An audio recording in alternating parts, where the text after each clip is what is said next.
Good evening students, welcome to SRS IAS and law academy. आज की जो हमारी करंट अफेयर की न्यूज़ होगी वो एनवायरनमेंट से रिलेटेड होगी और आज का जो हमारा टॉपिक है वो है United Nations forum on forest.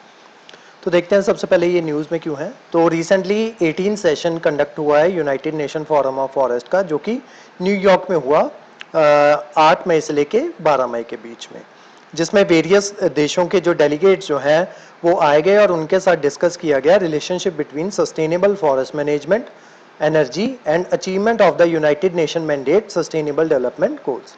तो इन तीनों के बीच में जो है बात जो है ये की गई इन तीनों टॉपिक्स के ऊपर कि किस तरीके से सस्टेनेबल फॉरेस्ट मैनेजमेंट जो है वो की जा सकती है और एनर्जी के साथ उसको किस तरीके से रिलेट किया जा सकता है, और उसी के साथ साथ सस्टेनेबल डेवलपमेंट गोल्स जो हैं जिनको हम अचीव करना चाहते हैं वो गोल्स जो हैं इसकी मदद से, फॉरेस्ट की मदद से किस तरीके से जो है उन गोल्स को अचीव किया जा सकता है।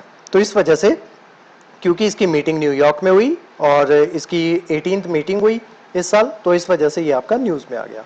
तो अब देखते हैं इस मीटिंग की मेजर हाइलाइट्स जो हैं वो क्या थी। तो सबसे पहले बात हुई सस्टेनेबल फॉरेस्ट मैनेजमेंट के ऊपर in tropical regions. In the recent developments, experts have underscored the significance of practicing sustainable forest management in tropical regions. With the surge of bioenergy consumption since 2013, कि जो बायोएनर्जी कंजम्पशन जो है हमारी 2013 के बाद से जो बढ़ चुकी है, जो कि ज़्यादा स्ट्रेन जो है वो डालती है फॉरेस्ट के ऊपर, क्योंकि हमें जो है वो स्ट्रेन जो है वो क्यों डालती है, क्योंकि making the need of sustainable sourcing of tropical timber even more crucial. अब वो जो स्ट्रेन जो है वो किस तरीके से डाल रही है, क्योंकि जो बायो एनर्जी यूजेज जो है उसका राइज जो है वो हो रहा है, driven by the global push for renewable energy sources has advertently created additional pressure on tropical forest as bioenergy relies on biomass। क्योंकि बायोएनर्जी के लिए हमें जो है बायोमास के ऊपर रिलाई करना पड़ता है, जैसे कि आपके वुड पैलेट्स हो गए या वुड चिप्स हो गई या फिर फ्यूल हो गया। फ्यूल में आपकी वुड जो है वो आ जाती है। उसके अलावा डिमांड फॉर टिम्बर वो भी जो है वो इंक्रीज हो गई है। This has raised concern about the potential negative impact on forest ecosystem.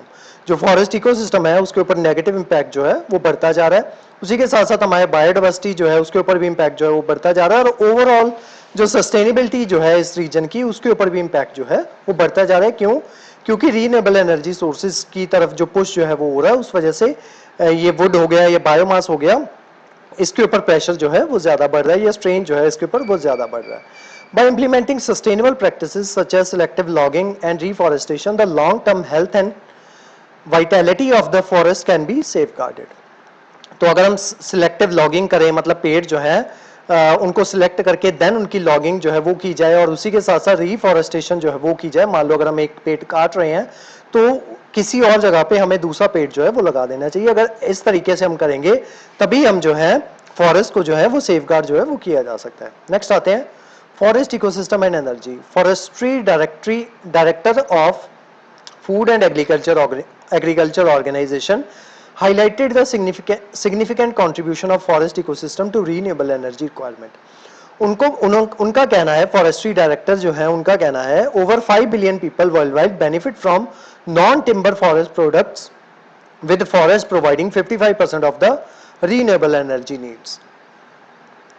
Forest and climate change mitigation के बारे में बात हुई इसमें, उसमें देखते हैं एमिशन गैप रिपोर्ट ने की जो फाइंडिंग जो सामने आई है उसमें ये सामने आया कि underscore the immense climate mitigation potential that forest hold, दो processes such as carbon sequestration, forest act as carbon sinks absorbing and storing substantial amount of carbon dioxide from the atmosphere.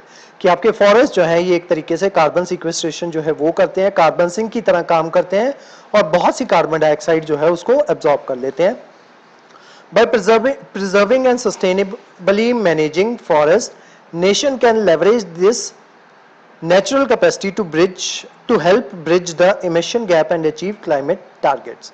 Forests have potential to reduce 5 gigaton of emissions। तो अगर forest जो है उनमें इतना potential है कि हमारे जो अर्थ जो है उसमें से 5 gigatons ऑफ एमिशन जो है वो उसको रिड्यूस कर सकते हैं।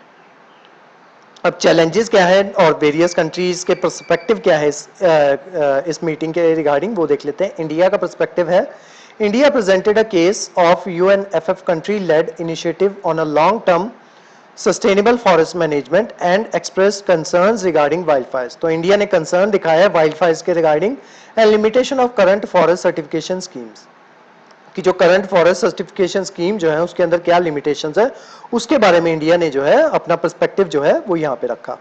सऊदी अरेबिया का क्या कहना है? Saudi Arabia highlighted the importance of preserving forest fires and urban expansion encroaching on forest areas, कि अर्बन इंक्रोचिंग जो है वो हो रही है, तो उसके ऊपर भी इन्होंने बात की और सऊदी अरेबिया ने बात की, और उसी के साथ साथ जो फॉरेस्ट फायर बहुत ज़्यादा बढ़ रही हैं पिछले कुछ सालों में, तो उनके ऊपर भी उन्होंने कंसर्न्स जो है वो दिखाए।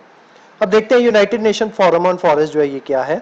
UNFF is an intergovernmental policy forum which promotes management, conservation and sustainable development of all types of forest and to strengthen long-term political commitment to this end.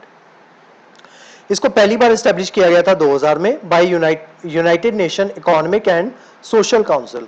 The forum has universal membership and is composed of all members of United Nations. तो United Nation के जितने भी members हैं वो सारे के सारे United Nation forum on forest के मेंबर जो हैं वो ऑटोमेटिकली बन जाते हैं। नेक्स्ट देखते हैं मेजर रिलेटेड इवेंट्स इस United Nation forum on forest से रिलेटेड देखते हैं। सबसे पहले 1992 में UN conference on environment and development adopts the forest principle and agenda 21। तो एजेंडा 21 जो है उसको अडॉप्ट किया गया था सबसे पहले 1992 में।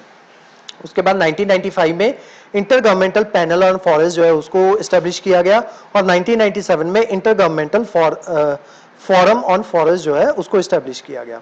और उसके बाद फॉरम प्रिंसिपल्स जो थे जो 1992 में डिक्लेयर किए गए थे उनको जो है फाइनली इंप्लीमेंट करवाया गया 1995 से लेके 2000 के बीच में। देन उसके बाद 2000 में UNFF खुद ही आ गया, उसको एस्टेब्लिश कर दिया गया as a functional commission of the United Nation economic and social council. अब 2006 में UNFF जो है ये एग्री करता है 4 ग्लोबल ऑब्जेक्टिव्स के ऊपर। वो कौन कौन से हैं? Reverse the loss of forest cover world wide through sustainable forest management, की जितना भी हमने फॉरेस्ट जो है उनको डिस्ट्रॉय किया है उस कवर को जो है जो लॉस हमने किया है उस लॉस को रिवर्स करना है। Next enhance forest based economic social and environmental benefits. Next increase significantly the area of sustainably managed forest, कि जो सस्टेनेबली मैनेज्ड फॉरेस्ट जो है उनका एरिया जो है सिग्निफिकेंटली इंक्रीज करना है। उसके अलावा reverse the decline in official development assistance for SFM, mobilised increase finance resources for implementation of SFM। Then 2007 में UNFF अडॉप्ट करता है UN non legally binding instrument on all types of forest, जिसको forest instrument का नाम जो है ये दिया गया। देन 2009 में UNFF adopt decision on financing for sustainable forest management. 2009 में उन्होंने फाइनेंस जो है प्रोवाइड करवाना स्टार्ट कर दिया for the sustainable forest management which calls for creation of facilitative process to assist countries in reversing 20-year decline in forest financing, कि पिछले 20 सालों में जो डिक्लाइन आया है फॉरेस्ट फाइनेंसिंग में उसको रिवर्स जो है वो करना है। The facilitative process has an initial focus on small island developing states, seeds and low forest cover countries, कि जहां पे एक फॉरेस्ट कवर जो है बहुत कम है तो इनिशियल प्रोसेसेस में उनके ऊपर जो है वो ज्यादा फोकस जो है वो दिया गया। देन 2011 में इंटरनेशनल ईयर ऑफ फॉरेस्ट जो है वो मनाया गया, उसके जो मोटो रखा गया वो फॉरेस्ट फॉर पीपल जो है वो रखा गया। तो ये सारी जर्नी थी आपकी national United Nation forum on forest के बारे में। तो आज की जो हमारी क्लास थी वो United Nation forum on forest के बारे में थी। इस क्लास के जो नोट्स हैं वो आपको सेंड कर दिए जाएंगे हमारे टेलीग्राम चैनल पे, और जो हमारे वेरियस व्हाट्सएप ग्रुप्स जो हैं वहाँ पे भी इसके नोट्स जो आपको सर्कुलेट कर दिए जाएंगे। उसके अलावा हमारे वेरियस कोर्सेज के बारे में इंफॉर्मेशन लेने के लिए आप स्क्रीन पे दिए नंबर पे कॉन्टैक्ट कर सकते हो। तो आज की जो हमारी क्लास थी वो यहीं तक थी। Thank you so much.